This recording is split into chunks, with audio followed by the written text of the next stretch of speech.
So everything is so nice, right? We understand the motion of that system. But in general, life is very hard. Okay? For example, now I do something crazy here. I change this 2 to 3. What is actually the normal mode? Can anybody tell me? It becomes very, very difficult because there's no general symmetry of that kind of system, right? So we are in trouble, okay? One of the mode may be still there, which is actually mode B, but the other modes are harder to actually guess, right? So you can see that actually already brings you a lot of trouble.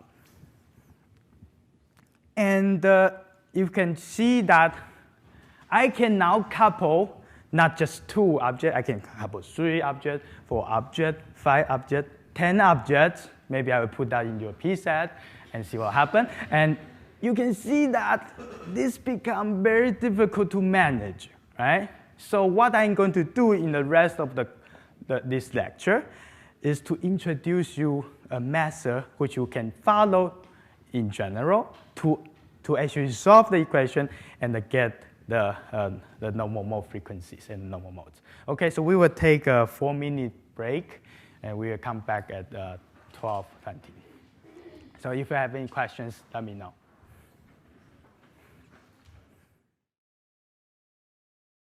So what we are going to do in the following exercise is to actually try to understand a general strategy to solve the normal mode frequencies and the normal mode amplitudes, okay? So that actually you can apply this technique to all kinds of different systems, okay? So what I'm going to do today is to take this 3-mass system, and of course, as usual, I try to actually define what is the coordinate system. The coordinate system I'm going to use is x1, x2, and x3, describing the displacement of all those mass from equilibrium position.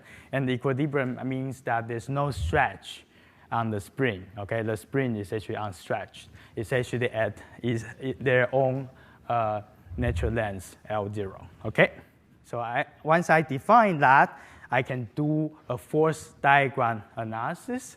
And so that starts from the left-hand side mass with mass equal to 2m. Okay, I can write down the equation of motion, 2m x1 double dot, okay?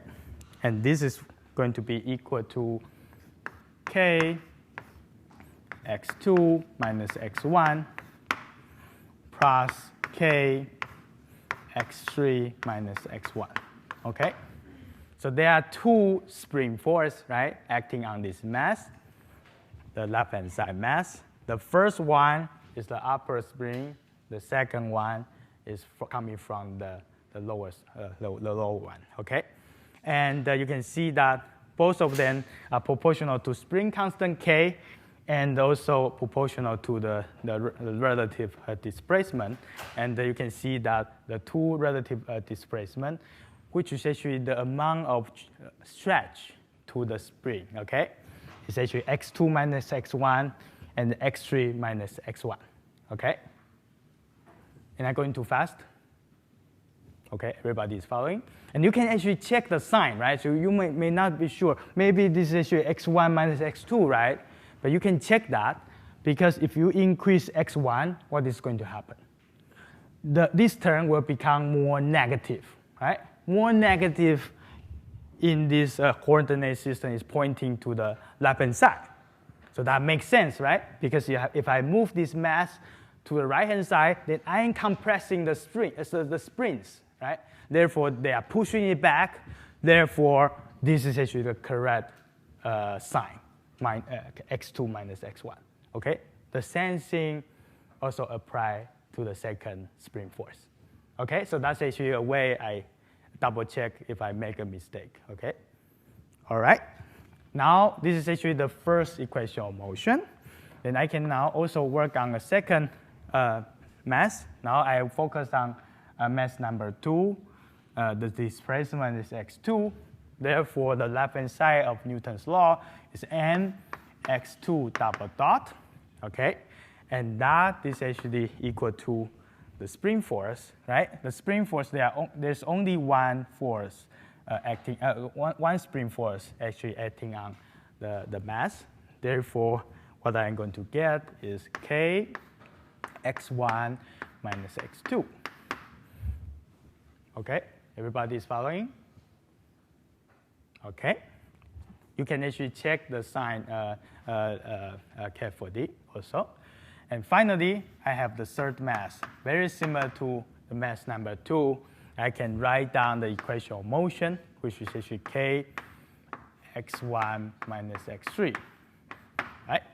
So that is actually my coupled second-order differential equations. There are 3 equations, and all of them are second-order equations, okay? So this looks a bit messy, right? So what I'm going to do, there's no magic. I'm just collecting all the terms belonging to x1 and put them together. All the terms belonging to x2, put them all together, and just rearrange things, okay? So no magic. So I copy this thing left-hand side, 2m x1 double dot, and that will be equal to minus 2k x1 plus, I collect all the terms related to x2, plus k x2, there's only one term here, right? Then plus k x3. Okay, I'm just trying to organize my equation, okay? Okay, so you can see that I collect all the terms related to x1 to here, minus k, I get minus 2k.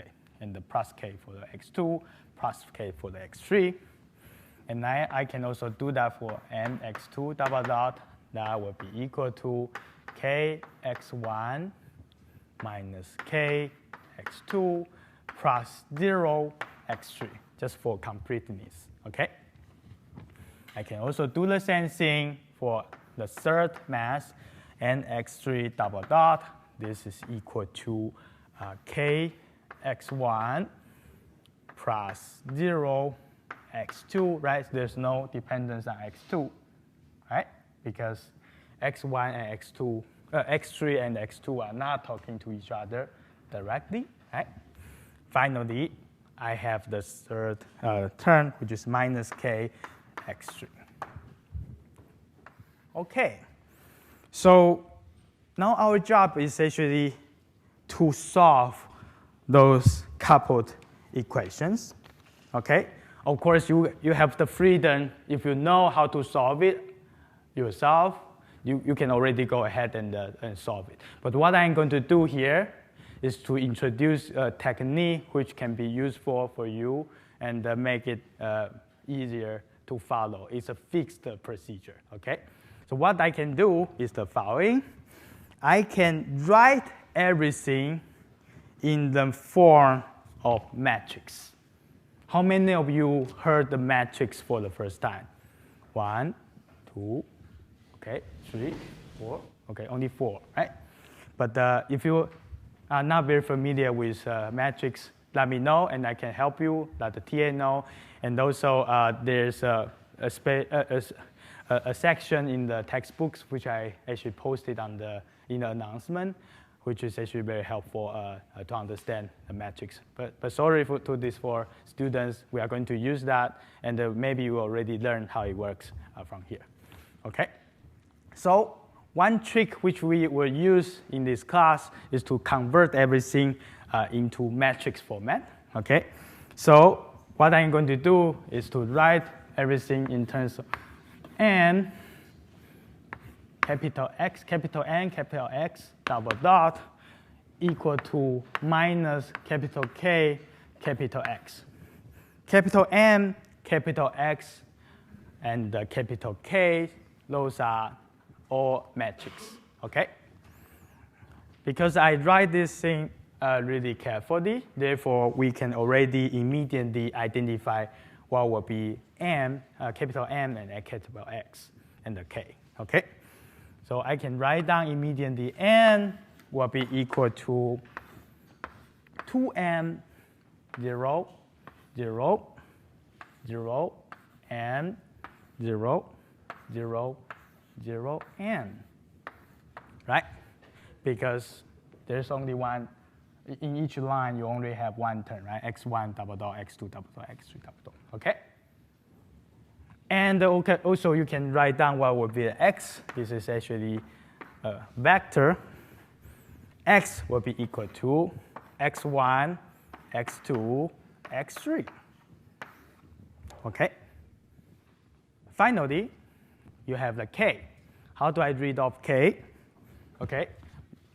Care for this minus sign here, right? Because I would like to make this matrix equation as if it is actually describing a simple harmonic motion of a one-dimensional system, right? So it looks the same, but they are different because those are actually matrices, okay?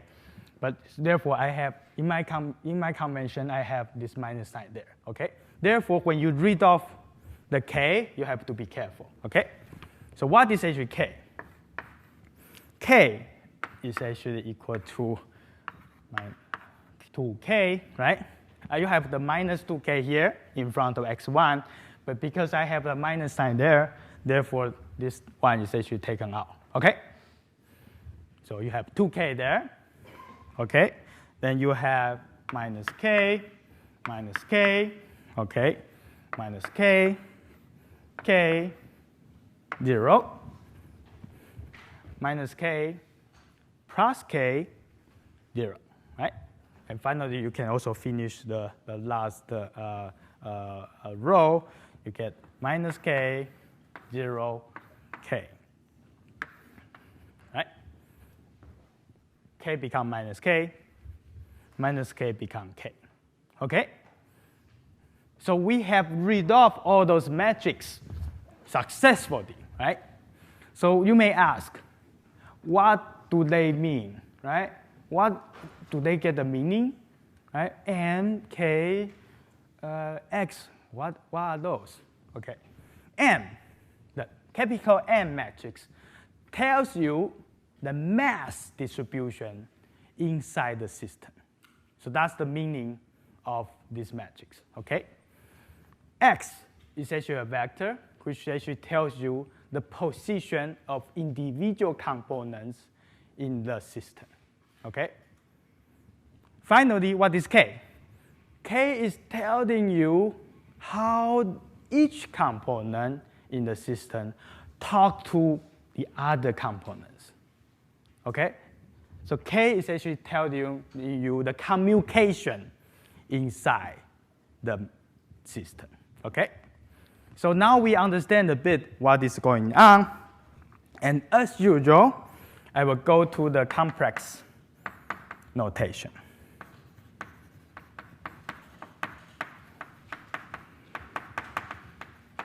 Okay, so I have xj,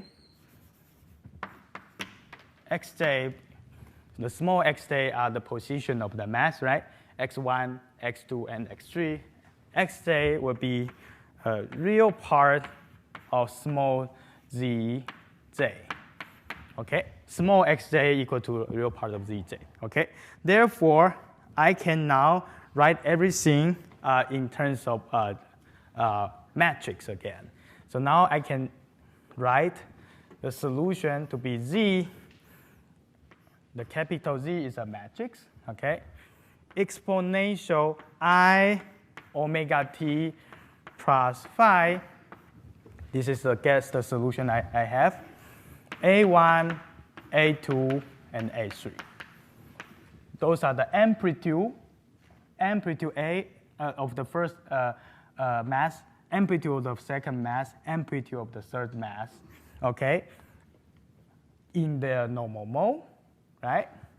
And all of those are oscillating at the same frequency, omega, at the same phase, phi.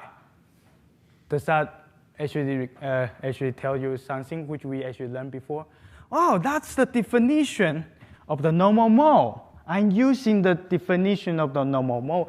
Every part of the system is oscillating at the same frequency and the same phase, and we use that to construct my solution, which is actually The complex version is actually exponential I omega t plus phi, oscillating at the same frequency, oscillating at the same phase.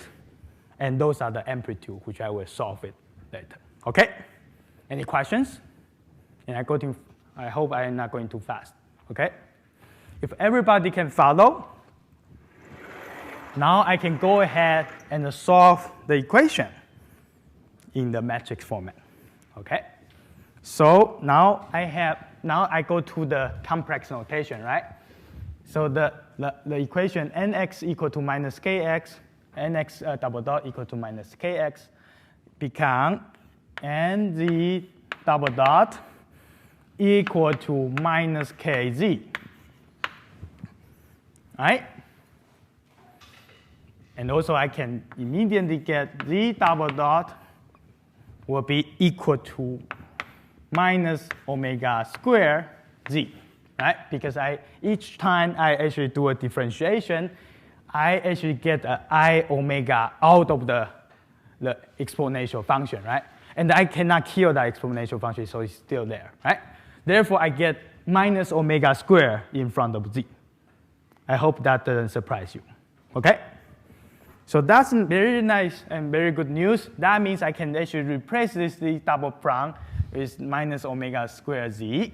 Then I get minus n omega square z, and this is equal to minus kz. And I can cancel the minus sign. That becomes something like this. Okay? So I can now actually cancel the exponential I omega t plus phi, right? Because I have a z in the left-hand side, and exponential I omega t plus phi is just a number, right? So therefore, I can cancel it, okay? So what is going to happen if I do that? Basically, what I'm going to get is I get n omega square a equal to ka. Okay, I'm trying to go really extremely slowly because this is the first time we go through matrix. Okay.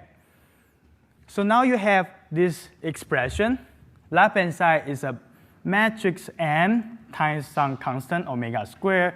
I can actually get the omega square in front of it because this is actually just a number. Okay.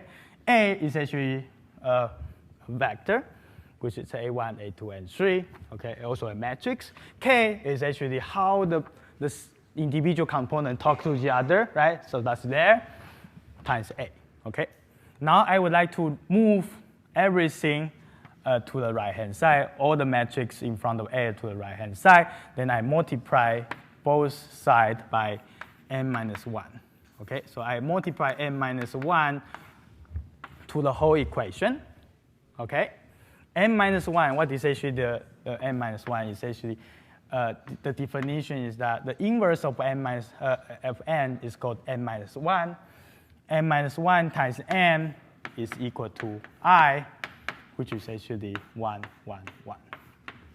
Okay? Therefore, if I do this thing, then I will get omega squared.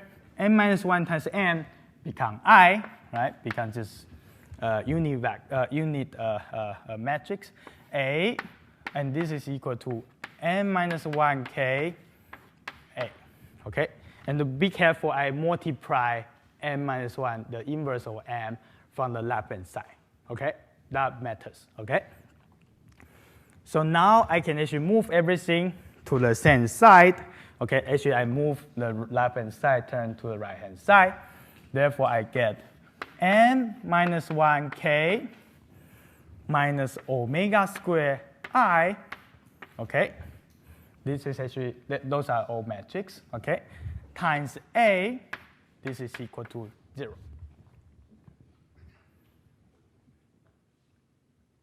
Any questions? Okay. So a lot of manipulation, but if you think about it, if you are following me, you'll see that, all those steps are exactly identical to what we have been doing for a single harmonic oscillator, right? It looks pretty familiar to you. But the difference is that now we are actually dealing with matrix. Yes? What is A? Oh, A. Oh, sorry. A is actually this guy. I define it to be A, and that means Z will be exponential I omega t plus phi times A. Okay, I didn't actually write it explicitly, but that's actually what I mean. Okay. Any more questions? Yes. So this whole thing is for mode A, right? Can you repeat that? This whole process is for mode A, right? Yeah, so this whole process actually for not really for mode A. So that A may be confusing, but it's actually but in general, if I have a solution and I assume that the amplitude can be described by a matrix, okay? So it's in general, and you will see that we can actually derive the angular frequency of mode A, mode B, and mode C afterward, okay? I hope that answers your question. Okay, so you see for in general, so what I have been doing is that now actually all those things are equivalent to the original equation of motion. What I'm doing is purely cosmetic. You see, make it beautiful, right? Right? So all those things, this thing is exactly the equivalent to that thing up to there, up to mx double dot equal to minus kx. Cosmetics, beautiful, okay? Looks, I like it, okay. All right, then what I have been doing is that now I introduce using the definition of normal mode, I guess the solution will have this functional form.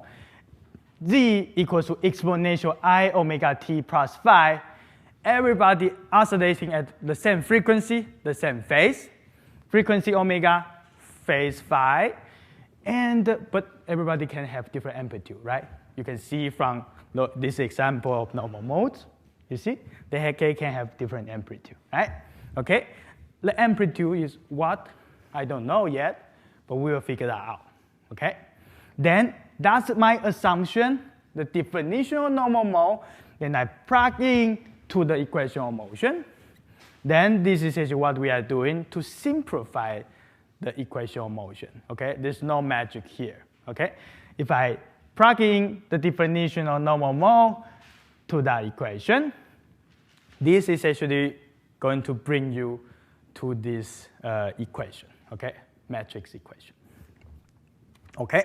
So if you have learned matrix before, you have something, some matrix, times A, okay? This is equal to 0, okay? A is actually not 0, right? I hope. If it's 0, then the whole system is not moving, then it's not fun, right?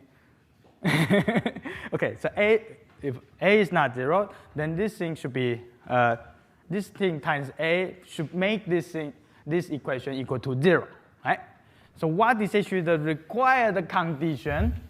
Okay, I got stuck, and of course, again, my friend from math department come to save me. That means if this thing, okay, have solution, this equation have solution, that means the determinant of n minus 1k minus omega squared I has to be equal to 0.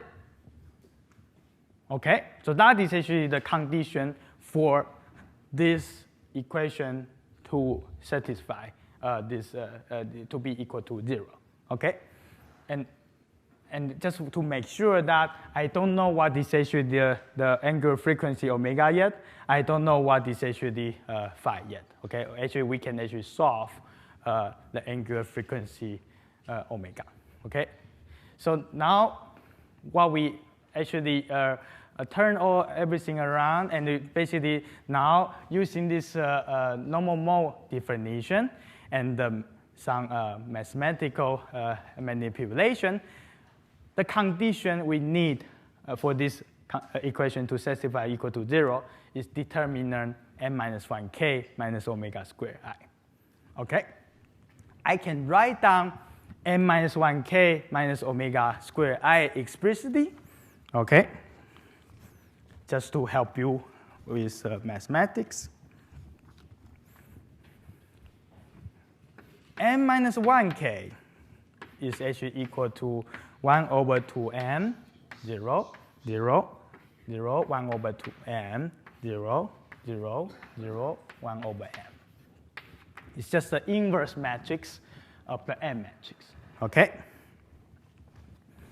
Therefore, now I can actually I can actually write down the explicit expression of n minus 1k minus omega square I. Okay, this will be equal to k over n minus omega square. Okay,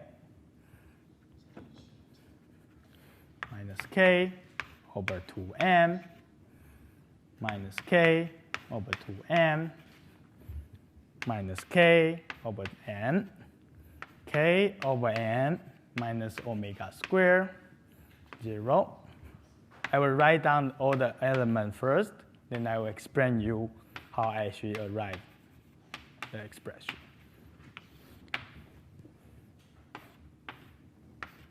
Okay, so this is n minus 1k. The definition of n minus 1 is there, and the definition of k is in the upper right corner of the blackboard. Okay, therefore, if you multiply n minus 1k, basically the first row, the first column will get. Okay, wait a second. Did I make a mistake? No, okay. So basically, what you actually arrive is k over n, k over n, k over n,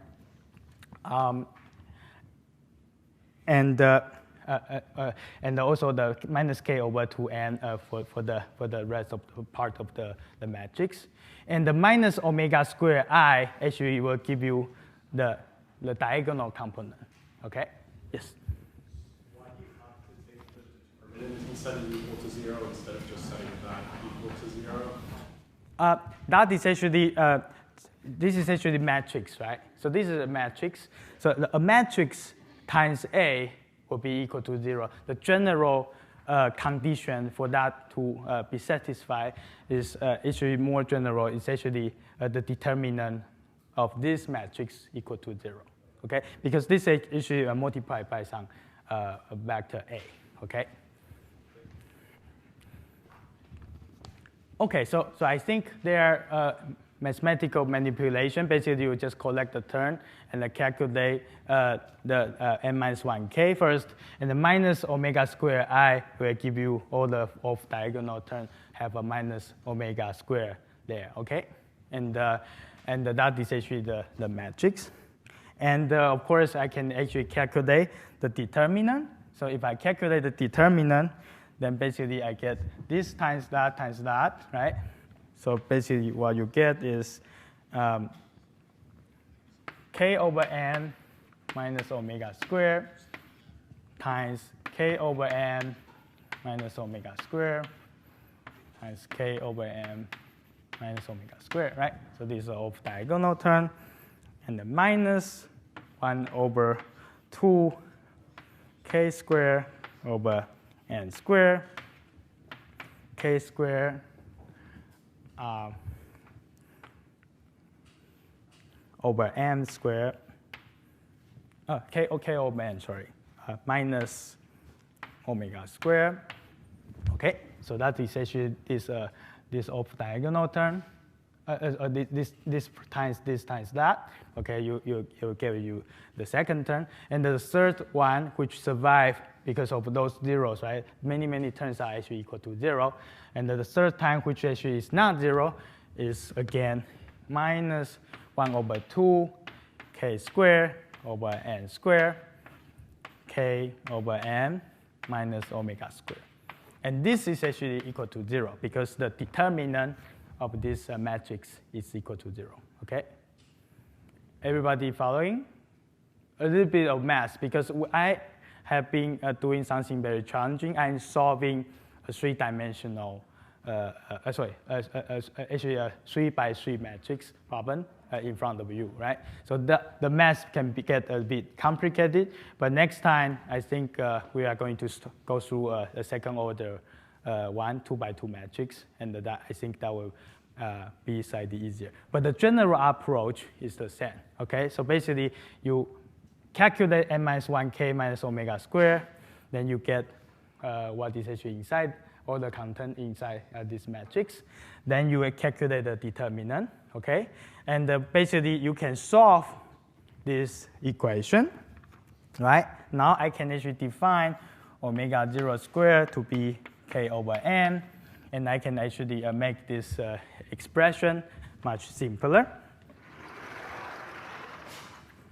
Then basically what you are getting is omega 0 squared minus omega squared to the third minus 1 over 2 omega 0 to the 4 omega 0 squared minus omega squared minus 1 over 2 omega 0 to the 4 omega 0 to the square minus omega squared. And this is equal to 0. Okay? And actually, you can factorize out the common components. Then basically, what you are going to get is you can actually rewrite this thing to be omega 0 squared minus omega squared, right? Because all of them have actually omega squared, and omega squared minus 2 omega 0 squared. That is equal to 0. Okay? So I am skipping a lot of steps from this one to that one, but in general, actually, you can solve the third order equation. And actually, I can first actually combine all those terms together, right? And then I factorize out the common components. Then basically, what you are going to arrive is something like this. Okay? A lot of math here, but we are close to the end, right? So you can see now what are the possible solutions of omega. That is actually the omega unknown angular frequency we are trying to figure out.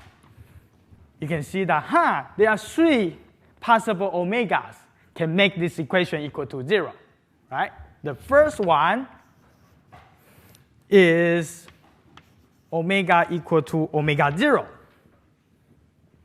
The second one is square root of omega 0, right? Coming from this expression, right? Omega squared minus 2 omega 0 squared. If omega equal to square root of omega 0, this will be equal to 0, and that will give you the whole expression equal to 0. Then finally, I take this term, then you get 0, right? Omega squared, if omega is equal to 0, then the whole expression is 0, okay? I have defined omega 0 squared to be equal to k over m, right? Therefore, I can conclude that omega squared is equal to k over m, okay? 2k over m and 0. Look at what we have done. A lot of mathematics, but in the end, after you solve the eigenvalue problem or the determinant equal to 0 problem, you arrive that there are only three possible values of omega which can make the determinant of n minus 1k minus omega squared I equal to 0. What are the three? K over m, 2k over m, and 0. If you look at this value, and we say, this is actually what we actually argued before, right? Omega a squared is equal to 4k over 2m. It's 2k over m. Wow, we got it. Okay? The second one is, we think about really scratching my head and understand this system. And, the second identified normal mode is having omega b equal to square equal to k over m. I got it also here, magically, right? After all those magics, right? And finally, the third one, the math also know physics. You also predict that there's one mode which have oscillation frequency of 0. Isn't that amazing to you? But that also gives us a sense of safety, right? Because if I can now add 10 pendulum or 10 coupled system to your homework, and you will be able to solve it, right? Okay, so very good. So this example seems to be complicated, but what I want to say, I have 1 minute left, is that what we have been doing is to write the equation of motion based on force diagram. Then I convert that to a matrix format, mx double dot equal to minus kx. Then I follow the whole procedure, solve the eigenvalue problem. Then I will be able to figure out what are the possible omega value, okay, which can actually satisfy and this eigenvalue problem or this determinant n minus 1k minus omega square I equal to 0 problem. And after solving all those, you will be able to solve the corresponding so-called normal mode frequencies. You can actually solve it. And of course, you can plug those normal mode frequency back in, then you will be able to derive the relative amplitude A1, A2, and A3. Okay? So what have we learned today? We have learned how to predict the motion of coupled oscillator. Okay? That's really cool. And the next time, we are going to learn spatial kind of motion in coupled oscillator, which is the beat phenomena, and also what will happen if I start to drive the coupled oscillators. So I will